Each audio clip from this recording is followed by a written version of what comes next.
ఏపీలోని ప్రజలను ఒక పక్క తుపాను వణికిస్తుంటే మరోపక్క విషపూరిత పాములు భయాందోళనకు గురిచేస్తున్నాయి.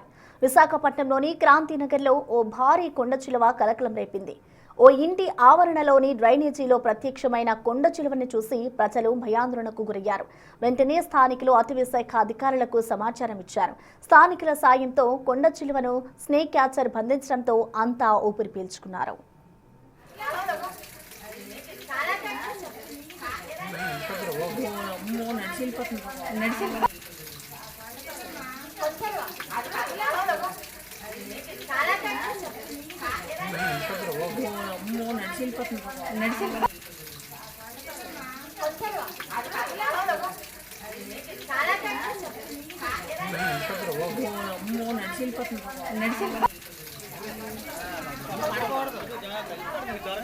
ఎగిరితే పర్లేదు కిందకైతే